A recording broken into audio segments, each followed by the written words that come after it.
خيركم من تعلم القرآن وعلمه. Bismillahirrahmanirrahim. Assalamualaikum warahmatullahi wabarakatuh.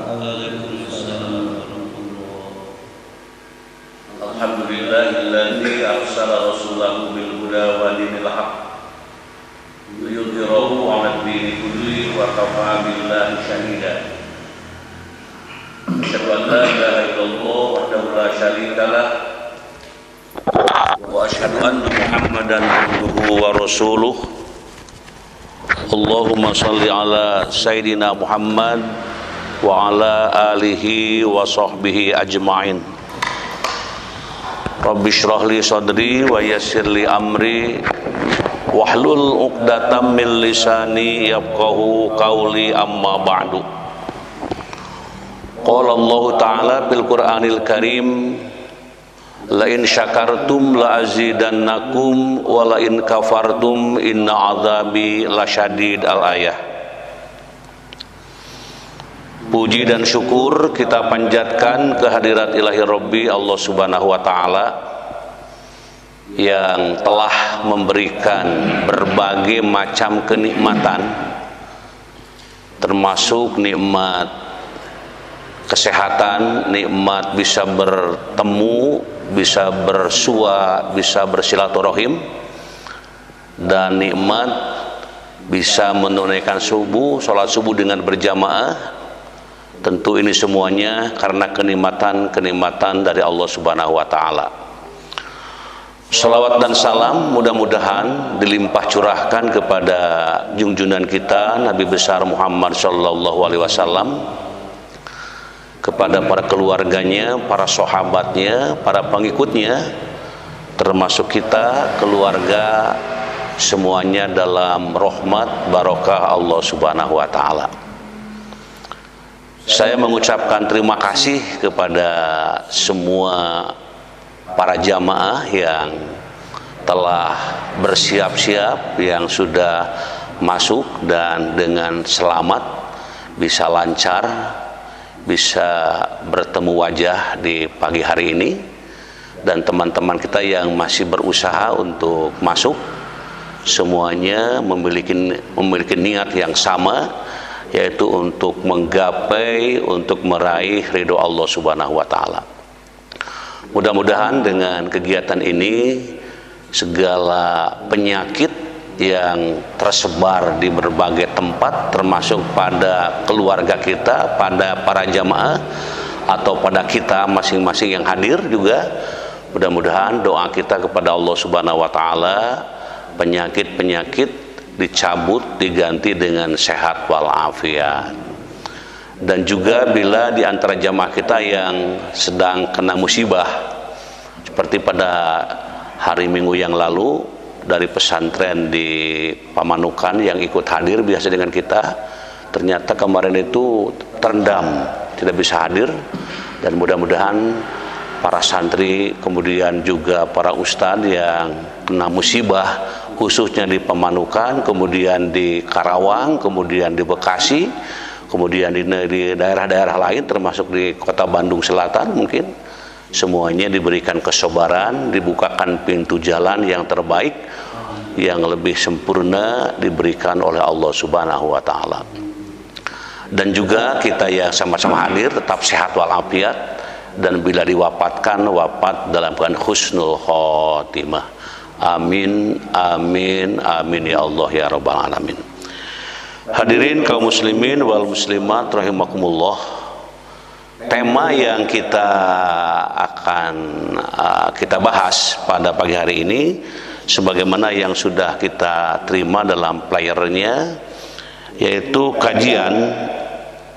kajian surah Al-Jum'ah atau Al-Jumu'ah, ya, ayat 8. Kematian membuka segala yang dirahasiakan saat hidup. Jadi kematian membuka segala yang dirahasiakan saat hidup. Mungkin sedang hidup ada hal-hal yang dirahasiakan. Kenapa dirahasiakan? Ya karena takut ketahuan sama orang lain gitu. biasanya yang melakukan perbuatan itu adalah hal-hal yang kurang bagus, kurang baik, sehingga berupaya bagaimana supaya orang lain tidak tahu, tidak kelihatan. Dan tema ini diambil sekaitan dengan kehidupan yang kita jalani, dan ini juga ujung-ujungnya nanti kita pintu tobat kepada Allah Subhanahu wa taala. Selanjutnya dari kajian itu kita memunculkan ayat 8 surat Al-Jumu'ah yang kita baca bersama-sama. A'udzu billahi minasy syaithanir rajim. Qul innal mautal ladzi tafirruna minhu fa innahu mulaqikum summa turadduna ila alimil ghaibi wasyahadati fayunabbi'ukum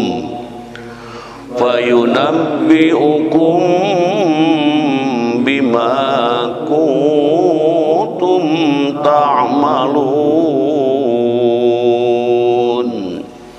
Shadaqallahul azim.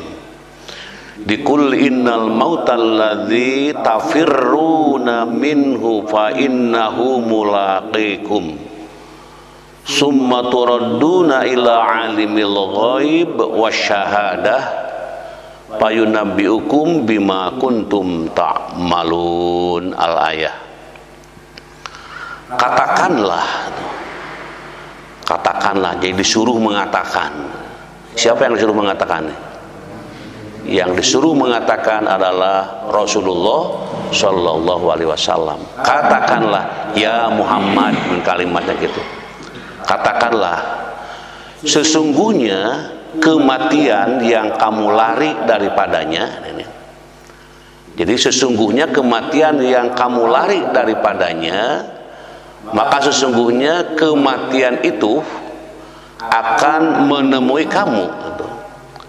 Kemudian kamu akan dikembalikan kepada Allah yang mengetahui yang gaib dan yang nyata, lalu dia beritakan kepadamu agar ataupun apa yang telah kamu kerjakan.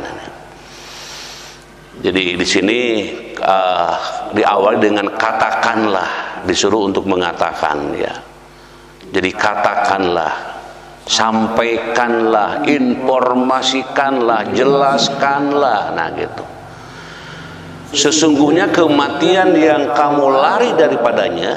Jadi memang ada sebagian orang yang tidak mau mati gitu. Lari, kalau ada orang mati itu tersentak ya. Kemudian bahkan mungkin menjadi gelisah resah. Orang lain yang mati, dia yang gelisah resah. Tidak mau keluar rumah, tidak mau bersilaturahim, pokoknya ngumpet sendirian. Mengapa? Ya mereka takut mati. Ada sebagian manusia, makanya Allah menggambarkan, makanya Allah menyampaikan informasi ini. Sesungguhnya kematian yang kamu lari daripadanya, maka sesungguhnya kematian itu akan menemui kamu. Nah ini. Kemudian kamu akan dikembalikan kepada Allah tuh, yang mengetahui yang gaib dan yang nyata, lalu dia beritakan kepadamu apa yang telah kamu kerjakan. Nah ini. Jadi apa yang kita lakukan selama hidup gitu ya, itu akan dikemukakan, akan disampaikan, akan diberitakan. Nah itu. Makanya kematian membuka tabir segala yang ditutup-tutupi ketika manusia itu hidup. Mengapa ayat ini turun? Nah, jadi ada sebab-sebabnya, tidak semata-mata turun. Di sini ada yang disebut dengan asbabun nuzul. Sebab ayat ini turun karena Allah menegaskan bahwa kematian itu akan datang menjumpai, dan Allah menerangkan bahwa orang-orang Yahudi, nah ini orang-orang Yahudi sangat takut menghadapi kematian dan berusaha menghindarinya. Jadi saking takutnya kematian, bagaimana menghindari kematian itu, bagaimana menjauhi kematian itu. Nah, di sini disebutkan dalam asbabun nuzul, karena mereka takut menghadapi kematian dan berusaha untuk menghindarinya. Oleh karena itu Allah memerintahkan Rasulullah SAW agar menyampaikan kepada mereka bahwa kematian pasti datang menemui mereka. Nah, ini alamatnya untuk orang Yahudi. Kalau orang-orang Muslim, orang-orang yang beriman, mungkin ada yang merindukan kematian. Oh, hebat itu ya. Pernah dulu pada kajian minggu keberapa, dulu ada kematian yang dirindukan gitu. Siapa yang merindukan kematian? Ya orang-orang yang beriman, orang-orang yang beramal soleh, orang-orang yang muttaqin. Nah, mudah-mudahan kita termasuk orang yang dimuliakan oleh Allah Subhanahu wa taala. Kemudian mereka dikembalikan kepada Allah yang Maha mengetahui yang gaib dan yang kelihatan. Nah, ini ya, baik di langit maupun di bumi. Nah, itu maka Allah, nah ini, jadi maka Allah memberitahukan kepada mereka tuh segala apa yang telah mereka kerjakan, lalu dibalas sesuai dengan amal perbuatannya. Jadi semua yang disembunyikan nanti akan dibuka, akan dibalas. Kebaikan dibalas dengan kebaikan, yang tidak baik dibalas dengan ya hal-hal yang tidak baik, yang buruk mungkin begitu. Nah, itu jadi asbab-asbabnya, sebab-sebabnya ayat ini turun. Tadi sekaitan dengan adanya segolongan manusia yang menghindar, yang menjauhi tentang kematian itu. Kemudian mereka dikembalikan semuanya kepada Allah gitu, yang Maha mengetahui yang gaib dan yang kelihatan, baik di langit maupun di bumi. Nah, ini maka Allah ya akan memberitahukan kepada manusia-manusia itu, memberitahukan ya kepada mereka segala apa yang telah dilakukannya, segala apa yang telah dilaksanakannya, lalu dibalas sesuai dengan amal perbuatannya. Nah, itu kemudian kandungan ayat. Di sini ada kandungan ayat yang kita baca.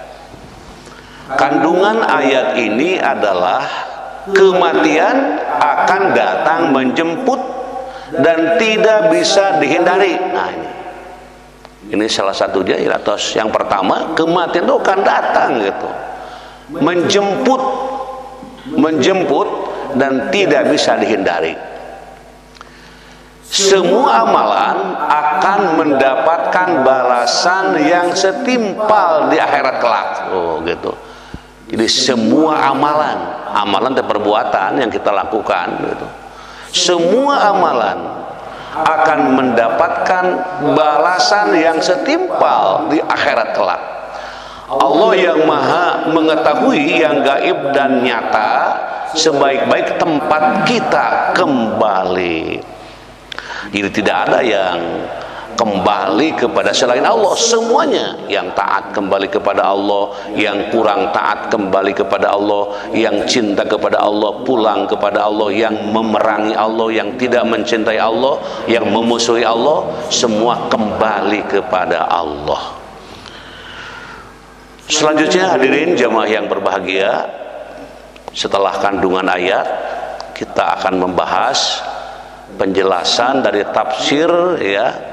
Tafsir di sini akan dibahas ya tentang apa yang kita bahas ini dari kajian tafsir Ibnu Katsir, kemudian tafsir Jalalain itu ya, tafsir Muyassar. Nah, ini juga akan kita gali itu. Dia ada pada hari kebangkitan, kita akan dikembalikan kepada Allah. Lalu Allah akan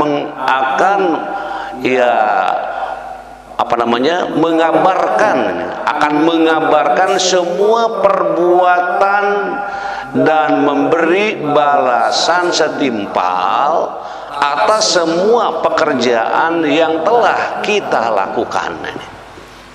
Jadi pada hari kebangkitan itu nanti kan ada hari kebangkitan gitu ya. Hari kebangkitan itu hari dibangunkannya manusia dari alam kubur. Nah itu dibangkitkan, akan dikembalikan kepada Allah tuh hari kebangkitan dikumpulkan.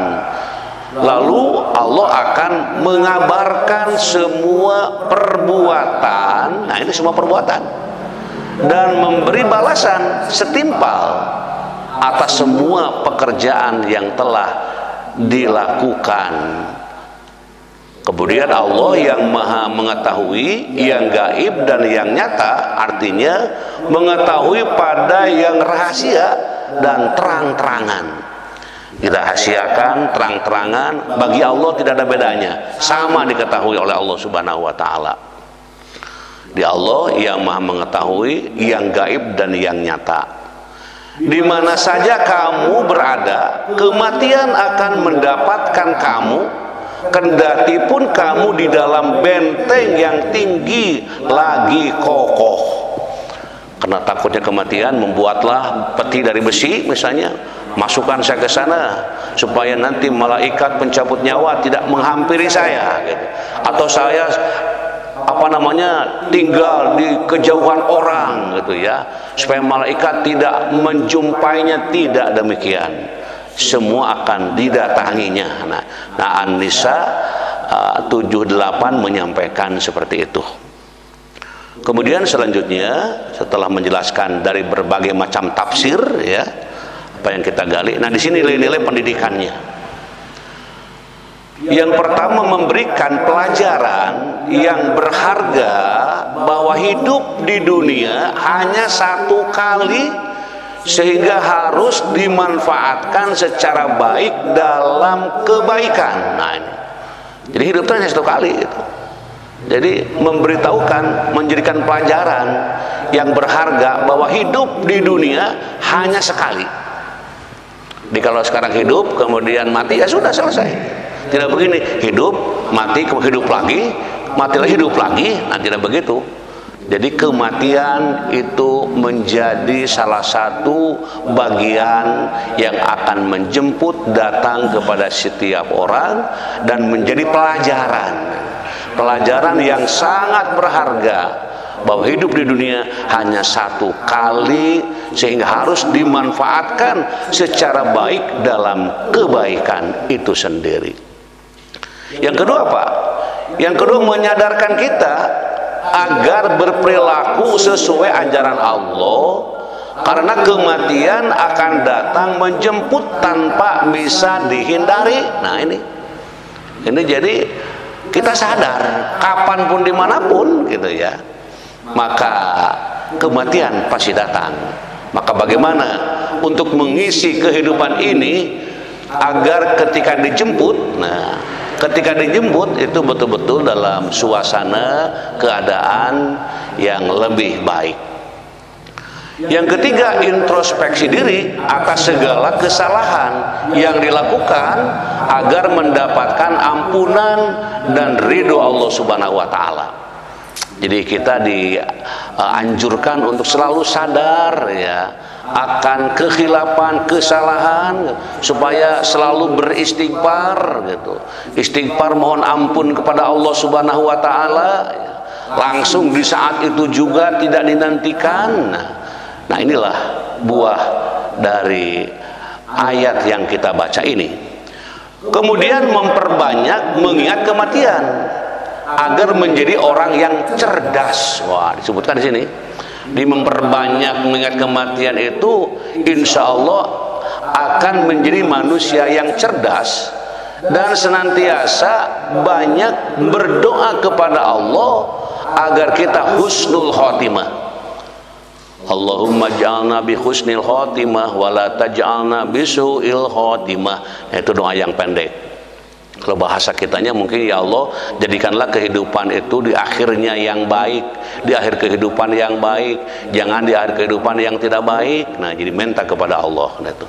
Memperbanyak mengingat kematian agar menjadi orang yang cerdas. Orang cerdas itu orang yang memikirkan kematian, sehingga apa yang dipikirkan perlu ada persiapan, sehingga mereka tetap melakukan permohonan istighfar dan berdoa untuk mendapatkan ampunannya, dan bila wafat husnul khotimah. Berpikirlah sebelum bertindak. Nah ini, agar kita selamat dari kesesatan dan penyimpangan, ya. Jadi agar kita terhindar dari kesesatan dan penyimpangan, ya, karena sejatinya setiap perilaku akan mendapatkan balasan. Jadi berpikirlah sebelum bertindak. Apa yang dikatakan, apa yang dilakukan, apa yang dilaksanakan sebelumnya itu dipikirkan. Oh, dalam bahasa Sunda ada tuh, dibeuweung diutahkeun. Nah, istilahnya itu, ya, dibeuweung diutahkeun. Jadi mikir kalau akan berbicara di rumah tangga, di masyarakat, di hadapan siapapun, yang disampaikan itu kalimat-kalimat yang bermakna, kalimat-kalimat yang memiliki nilai, yang memiliki keutamaan, memilih kata-kata yang menyenangkan, kaulan sadida, kaulan karima, kaulan ma'rufa, kaulan layina, kaulan maisuro. Nah ini kaulan-kaulan, bahasa komunikasi di mana manusia berhadapan dengan siapapun untuk menyampaikan kata-kata yang penuh pertimbangan. Kemudian selanjutnya, setelah nilai-nilai pendidikan, kita membahas tentang perumpamaan orang yang lari dari kematian. Nah, ini ada perumpamaannya nih.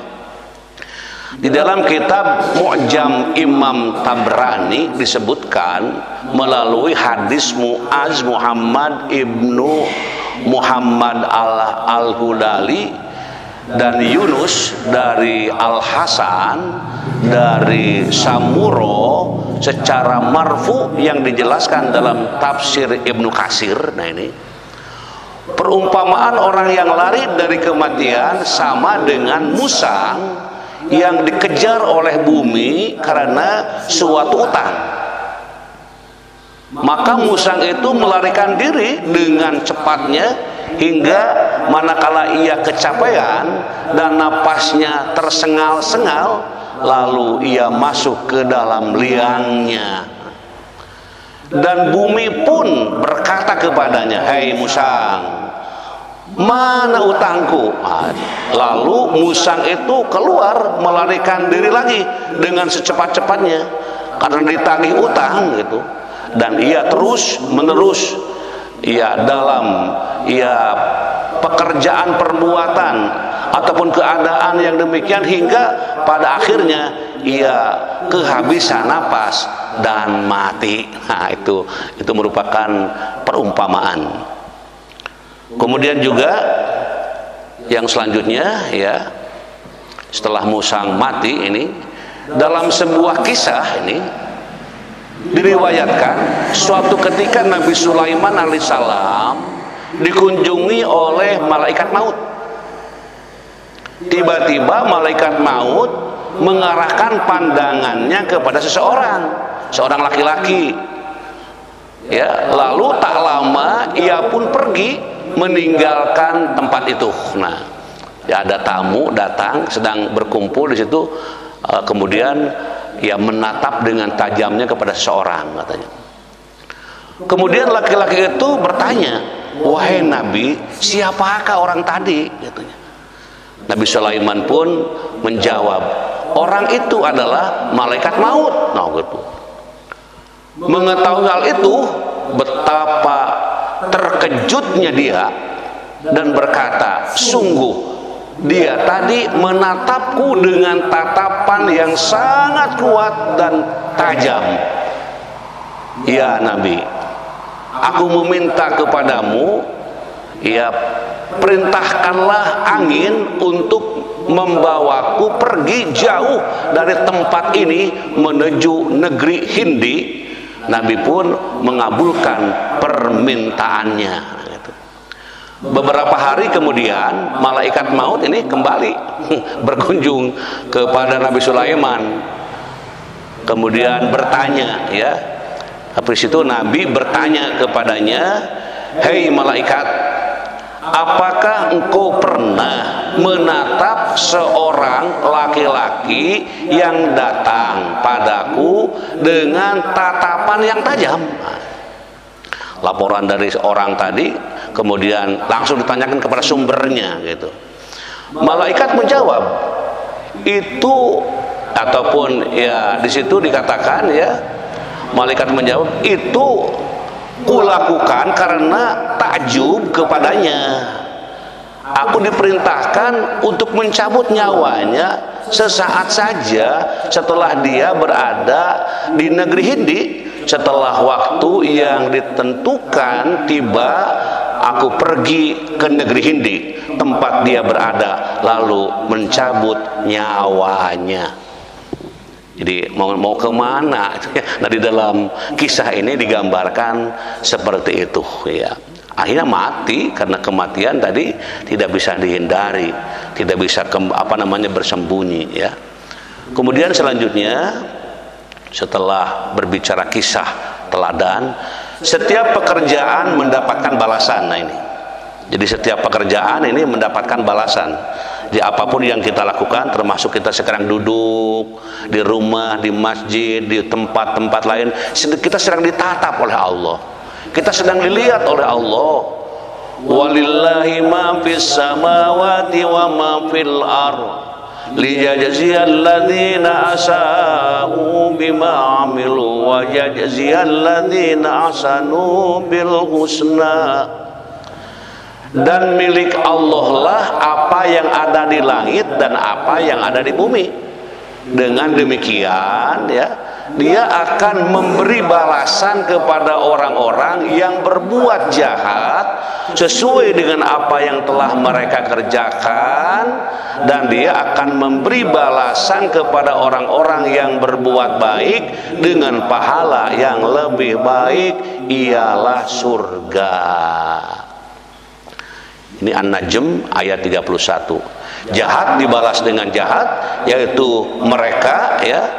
Baik dibalas dengan baik, ya di situ. Jahat dibalas dengan jahat, yaitu neraka. Baik dibalas dengan baik, yaitu surga. Jadi dua tempat yang akan disiapkan untuk orang-orang yang hidup di alam dunia ini. Kebaikan atau kejahatan. Kalau kejahatan siap-siap.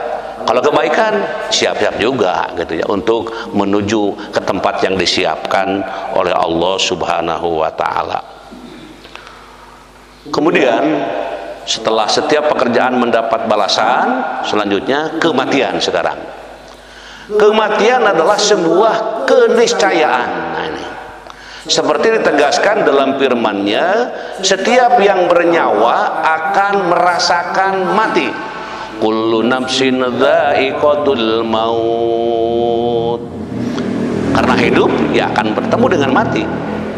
Setiap yang bernyawa akan merasakan mati. Orang beriman akan selalu meyakini datangnya kematian, senantiasa mengingatnya dan membayangkan saat-saat itu tiba. Akalnya menyuruh untuk bersegera berbuat baik, memperbanyak zikir, dan mendebar manfaat. Nah, ini orang yang beriman. Jadi setiap saat itu ada ya peluang, kesempatan untuk memikirkan, kalau saya dipanggil oleh Allah, nah ada keinginan dengan suasana situasi dalam keadaan berzikir ya, beramal soleh, sedang menebar manfaat. Mengingat kematian bagaikan garam dalam makanan. Rasulullah SAW bersabda, perbanyaklah ingat sesuatu yang melenyapkan semua kenikmatan, yaitu kematian. Sebelum tidur kita ingat, bangun tidur ingat, sedang bangun juga tetap ingat ya, itu buahnya nanti menjadi selalu ya melakukan perbuatan hal-hal yang positif.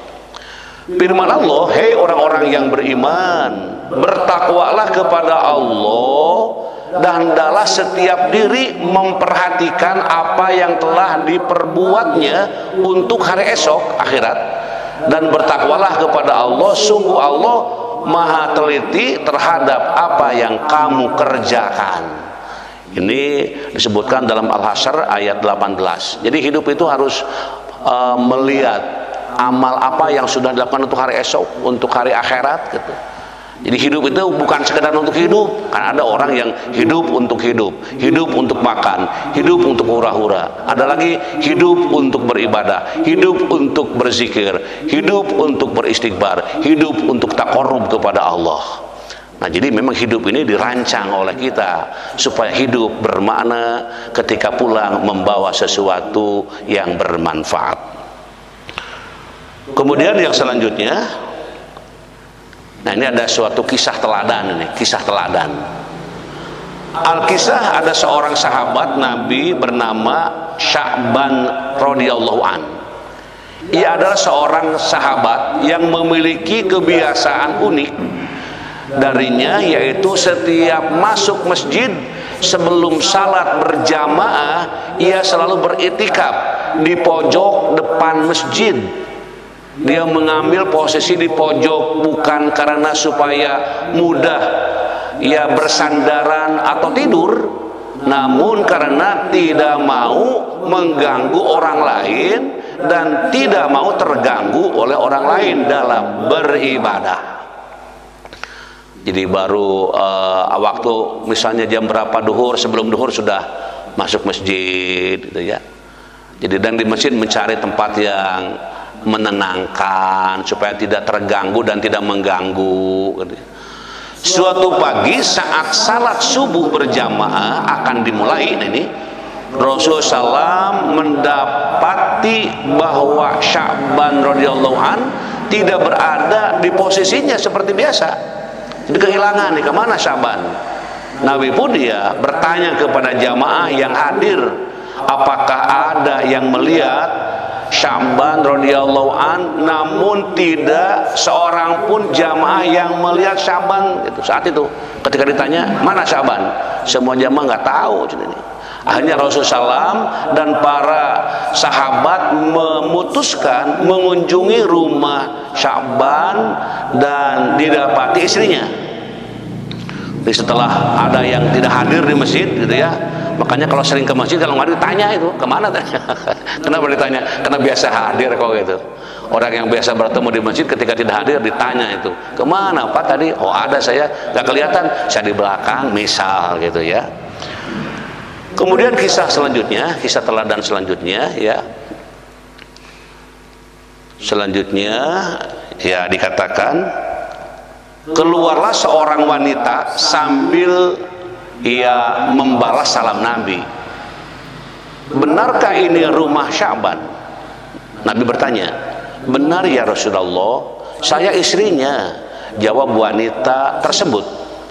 Bolehkah kami menemui Sya'ban yang tadi tidak hadir saat sholat subuh di masjid?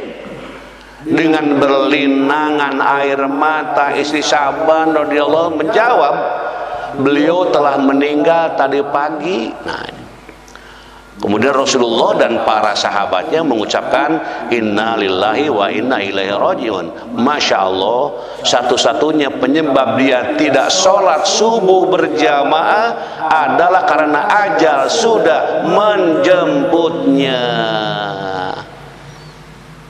Jadi beliau sering ke masjid. Yang memutuskan tidak ke masjid ajalnya. Kadangkala banyak orang tidak ke masjid karena malas gitu. Kunaon teu ke masjid Kang? Rada acara apa ya di rumah aja lah.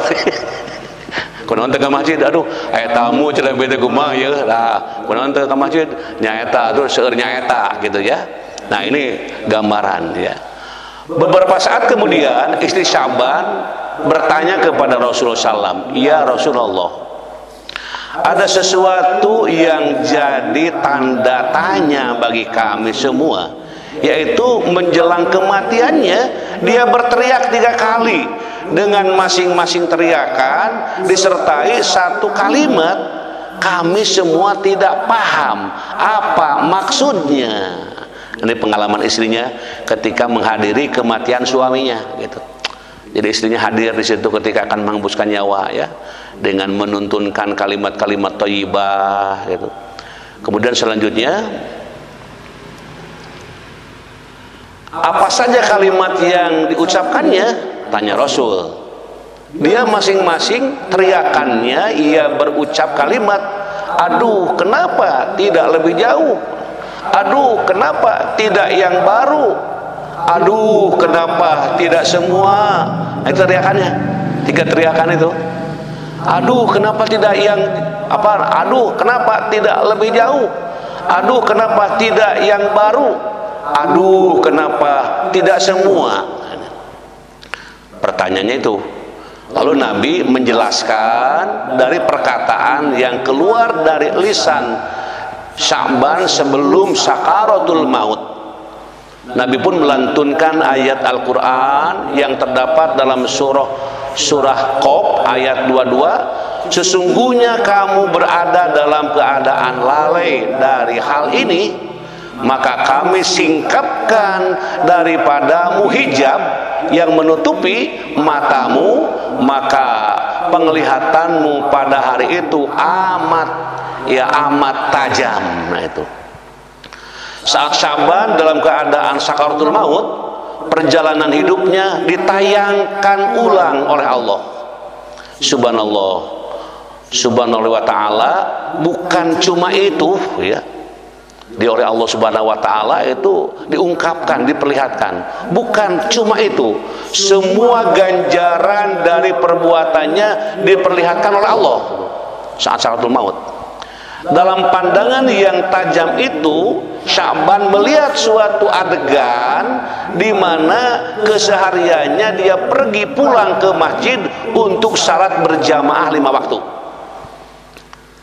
Dalam adegannya, dalam penglihatannya. Kemudian selanjutnya, adakah ataupun aduh kenapa tidak lebih jauh, tadi kan gitu ya. Timbul penyesalan dalam diri Sya'ban, mengapa rumahnya tidak lebih jauh lagi supaya pahala yang didapatinya lebih banyak dan surga yang didapatkan lebih indah. Maksudnya kalau langkahnya lebih banyak, rumahnya lebih jauh ke masjid, kan itu banyak pahala gitu. Nah, kebanyakan di masyarakat nu caket hese ka masjid gitu ya. Cekap di dewe abdi macana ye gitu tah. Kadana mah ieu mah Sya'ban mah kalau jauh eta rumah dengan masjid banyak langkah itu. Kalau banyak langkah banyak pahala begitu. Nah, makanya di situ aduh kenapa tidak lebih jauh? Aduh kenapa tidak yang baru? Nah, ini timbul lagi penyesalan di benak Sya'ban. Jika dengan baju butut saja bisa mengantarkannya mendapatkan pahala yang begitu besar, sudah tentu ia akan mendapatkan yang lebih besar lagi seandainya ia memakaikan baju yang baru. Nah, jadi memang itu gambaran. Aduh kenapa tidak semua? Nah, ini Sya'ban kembali menyesal. Seandainya dia memberikan semua roti itu kepada pengemis tersebut, tentulah dia akan mendapatkan surga yang lebih indah. Masya Allah, Sya'ban bukan menyesali perbuatannya, tapi menyesali mengapa ia tidak optimal dalam beramal gitu. Karena sudah di alam sana itu ya, menjelang kematian sudah tidak ada lagi untuk melakukan sesuatu perbuatan. Kemudian setelah kisah teladan ya yang kita ungkapkan dalam pengajian ini, penyesalan yang tiada berguna. Walau tara idzil mujrimuna nakisu ru'usihim inda rabbihim Rabbana absarna wa sami'na farji'na na'mal salihah farji'na na'mal salihan inna muqinun. Dan alangkah ngerinya jika sekiranya kamu melihat ketika orang-orang berdosa itu menundukkan kepalanya di hadapan Rabbnya, Mereka berkata, wahai Rabb kami telah melihat dan mendengar, maka kembalikanlah kami ke bumi. Kami akan mengerjakan amal saleh. Sesungguhnya kami adalah orang-orang yang yakin. Ini penyesalan, namun tidak ada gunanya gitu ya penyesalan ini gitu. Kemudian selanjutnya setelah membaca ayat tentang penyesalan, betapa malunya mereka di hadapan Allah Azza wa Jalla sampai mereka menundukkan kepala. Betapa dalam penyesalan mereka saat itu sampai mereka memohon kepada Allah Azza wa Jalla agar dikembalikan ke dunia untuk melakukan amal saleh. Mereka mengatakan, Rabbana absorna wa sami'na farjina na'mal sholihan inna muqinun. Wahai Rabb kami telah melihat dan mendengar, maka kembalikanlah kami ke dunia. Kami akan mengerjakan amal saleh. Sesungguhnya kami adalah orang-orang yang yakin. Imam Qatadah rahimahullah mengatakan, demi Allah mereka tidak berharap dikembalikan ke dunia untuk menjumpai keluarga dan kaum kerabat, akan tetapi mereka berharap dikembalikan ke dunia untuk melaksanakan ketaatan kepada Allah Azza wa Jalla. Jadi penyesalan itu ingin ya dengan kalimat-kalimat yang digambarkan dalam ayat tadi. Kemudian selanjutnya setelah menjelaskan yang barusan, mereka juga menyesali perbuatan mereka dengan cara menyalahkan diri mereka sendiri. Seraya mengatakan, wa qalu law kunna nasma'u aw naqilu ma kunna fi ashabis sa'ir. Andai kata kami dahulu mau mendengarkan atau memikirkan peringatan itu, niscaya kami tidak termasuk penghuni neraka yang menyala-nyala ini. Mereka menyesal. Digambarkan dalam surat Al-Mulk ayat 10. Pada saat itu penyesalan mereka sudah tidak berguna lagi, ibarat nasi yang telah menjadi bubur. Andai kata penyesalan itu sebelum siksa berada di depan mata mereka, yaitu pada waktu mereka hidup di dunia, maka penyesalan itu akan bermanfaat bagi mereka. Mereka akan selamat dari siksa pada hari itu. Itu tentang penyesalan. Jadi ia dijelaskan dalam ayat Al-Quran supaya memperbanyak beribadah. Kemudian selanjutnya setelah menjelaskan penjelasan, 5 harapan yang disesali setelah wafat. Ada 5 harapan yang disesali setelah wafat. Jadi imam menyesal setelah meninggal dunia. 1, menyesal tidak berdakwah. Berdakwah ngajak istri jarang, ngajak tetangga jarang, ngajak orang lain jarang. Bukan mas sorangan hidup teh gitu ya. Nah, ini tidak berdakwah, tidak mengingatkan anak, tidak mengingatkan istri, tidak mengingatkan saudara. Menyesal tidak berdakwah. Tidak bersedekah. Kalau sedekah itu kalau masuk masjid mungkin mencari uang-uang yang rada-rada kecil nilainya, angkanya mungkin gitu ya. Ada juga sih yang besar gitu ya, mengeluarkan uang dari kopiahnya gitu ya, dikeluarkan. Tapi tetap yang besar menyesal, yang kecil menyesal gitu ya. Yang bersedekah menyesal, apalagi yang tidak bersedekah gitu.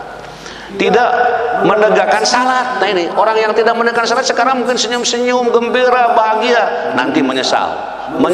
Yang sholat aja menyesal. Yang sholat menyesal apa? Mungkin sholatnya kurang banyak gitu ya, menyesal juga.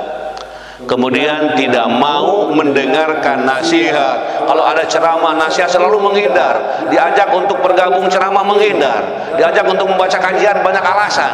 Nanti menyesal. Itu ya. Kemudian ya memutuskan tali silaturahmi. Ini juga menyesal. Jadi ada 5 harapan yang disesali setelah wafat. Subhanallah. Diingatkan dalam ayat-ayat tadi. Kemudian selanjutnya setelah mengungkapkan 5 harapan dalil Al-Quran ini, mereka meminta agar dikembalikan ke dunia supaya bisa melakukan amal soleh. Nah ini amal soleh cakupannya ya sangat luas, mencakup ucapan 2 kalimat syahadat, mengerjakan sholat, membayar zakat, menunaikan haji dan lainnya, termasuk menegakkan salat, bersedekah, bersilaturahmi, kemudian menyebarkan kebaikan. Permintaan mereka itu sebagaimana ya firman Allah Ta'ala di dalam Al-Quran ya, wa andrin nas yauma ya'tihimul azabu fayaqulul ladzina zalamu rabbana akhrijna ila ajalin qarib nujib da'wataka wa nattabi'ir rusula. Dan berikanlah peringatan kepada manusia terhadap hari yang pada waktu itu azab datang kepada mereka, maka berkatalah orang-orang yang zalim, ya Rabb kami, kembalikanlah kami. Nah gitu, minta dikembalikan kami ya dengan ya keadaan yang mereka lakukan gitu. Kemudian kami meskipun dalam waktu yang sedikit, nah gitu, minta dikembalikan walaupun dengan waktu yang sedikit, niscaya kami akan mematuhi seruanmu dan mengikuti rasul-rasul. Dalilnya itu. Kemudian yang selanjutnya setelah dalil yang disampaikan, dalil Al-Quran tidak dapat kembali kepada dunia. Selanjutnya tidak mendengarkan nasihat dan peringatan Nabi. Terus lanjut. Nah ini macam-macam penyesalan. Penyesalan di waktu ajal tiba. Ajal tiba itu kematian hampir tiba, namanya koma biasanya gitu ya. Nuju naon Pak? Nuju koma. Nah, koma gini sebentar lagi titik biasanya. Penyesalan di waktu ajal tiba. Kedua, penyesalan pada waktu siksa akan menimpa. Ketika akan dilemparkan ke dalam neraka, ketika akan dihimpit dengan tanah, dengan siksa di alam kubur, nah itu timbul penyesalan, timbul bayangan, timbul dan timbul. Itu macam-macam penyesalan. Kemudian setelah macam-macam penyesalan ya, sebutkan pertama penyesalan itu di waktu ajal tiba. Wa anfiqu mimma razaqnakum min qabli ayyatiya ahadakumul mautu fayaqulu rabbi laula akhartani ila ajalin qarib fa saddaqa wa akum minas sholihin. Dan belanjakanlah sebagian dari apa yang telah kami berikan kepadamu sebelum datang kematian kepada salah seorang di antara kamu. Lalu ia berkata, ya Rabbku, mengapa engkau tidak menangguhkan kematianku sampai waktu yang dekat, yang menyebabkan aku dapat bersedekah dan aku termasuk orang-orang yang saleh. Kemudian selanjutnya agak dipercepat. Yang kedua, penyesalan pada waktu siksa akan menimpa. Dan kamu akan melihat orang-orang yang dolim ketika mereka melihat azab berkata, aduhai, ataupun adakah kiranya jalan untuk kembali ke dunia? Hal ila maradin min sabil. Yaquluna hal ila maradin min sabil. Mereka mengatakan itu. Kemudian selanjutnya setelah yang kedua, permintaan orang yang telah wafat ini. Permintaan orang yang telah wafat. Tidak ada permintaan yang telah wafat itu. Mereka meminta agar dikembalikan ke dunia supaya bisa melakukan amal soleh. Mereka mengharapkan ada yang mau bisa memberi syafaat, pertolongan bagi mereka agar selamat dari siksa Allah. Selanjutnya mereka mengharapkan ada yang mau bisa memberi syafaat pada hari datangnya kebenaran pemberitaan Al-Quran itu. Berkatalah orang-orang yang melupakan sebelum itu, sesungguhnya telah datang rasul-rasul Rabb kami membawa yang hak, maka adakah bagi kami pemberi syafaat yang akan memberi syafaat bagi kami. Kemudian selanjutnya doa agar dimudahkan saat pencabutan nyawa. Orang bakal cabut nyawa saja, kumaha supaya dimudahkan. Doanya, Allahumma awin alaina fi sakaratil maut wan najata minan nari wal afwa indal hisab. Ketika berdoa sekurang-kurangnya tahu artinya, supaya betul-betul meminta, Allahumma awin alaina fi sakaratil maut wan najata minan nari wal afwa indal hisab. Rasakan, resapi apa yang dimohon kepada Allah. Ya Allah, mudahkanlah kami saat pencabutan nyawa. Ya Allah, mudahkanlah kami saat pencabutan nyawa, selamat dari api neraka dan mendapat kemaafan ketika amal diperhitungkan. Mungkin ada orang yang sudah biasa yang baca doa ini. Allahumma hawwin alaina fi sakaratil maut wan najata minan nari wal afwa indal hisab. Kalau minta jangan gurung usuh, santai. Allahumma hawwin alaina fi sakaratil maut. Jangan begitu. Nikmati Allahumma hawwin alaina fi sakaratil maut wan najata minan nari wal afwa indal hisab. Ya Allah, mudahkanlah kami saat pencabutan nyawa, selamat dari api neraka dan mendapat kemaafan ketika amal diperhitungkan. Ini doa yang harus terus dibacakan. Selanjutnya, setelah doa, kesimpulan. Di sini ada beberapa kesimpulan, ya. Sebab ayat ini turun, ya, karena Allah menegaskan bahwa kematian itu akan datang menjumpai.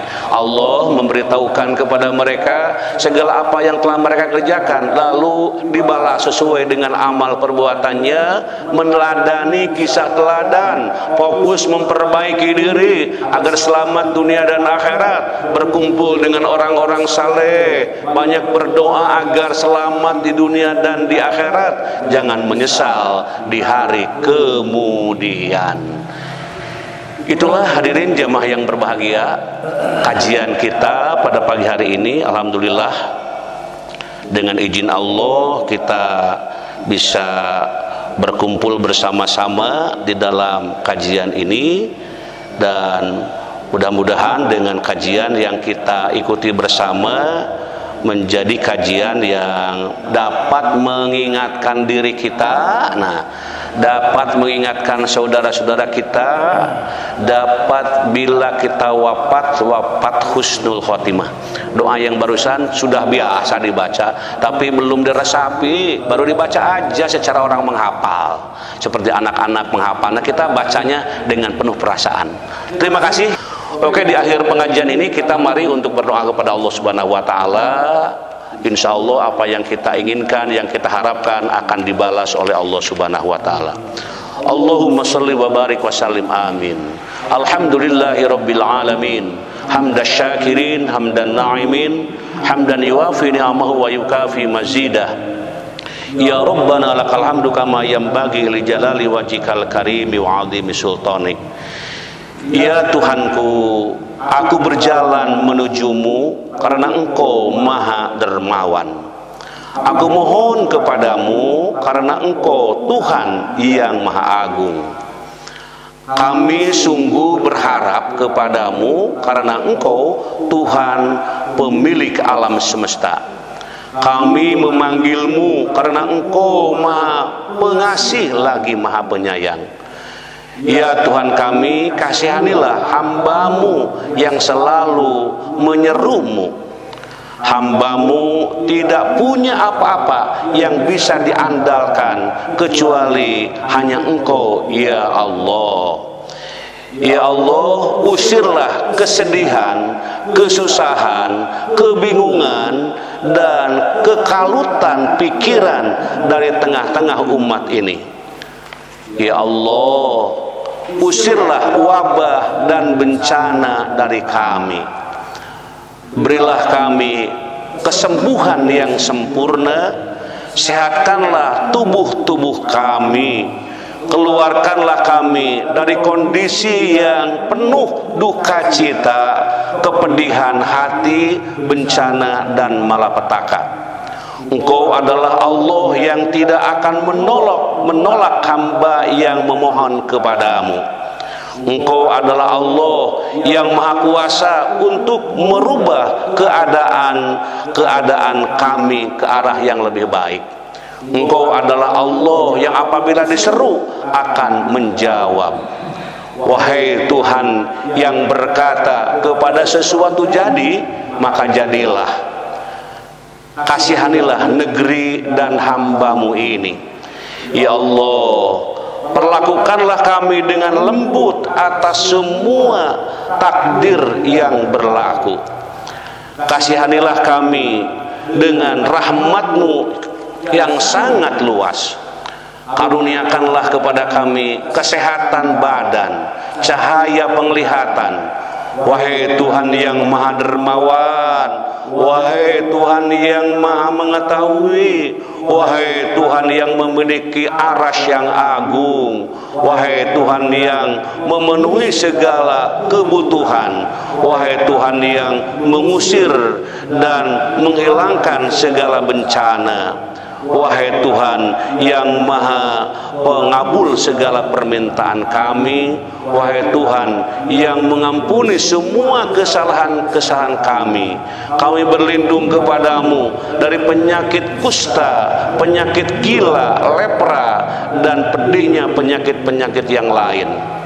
Dan kami berlindung kepadamu dari hilangnya nikmat-Mu, dan dari pudar dan hilangnya kesehatan dari-Mu, dan dari siksaan-Mu, kemarahan-Mu, dan murka-Mu yang datangnya secara tiba-tiba. Dan kami juga semua berharap kepadamu untuk mendapatkan suatu keriduan-Mu.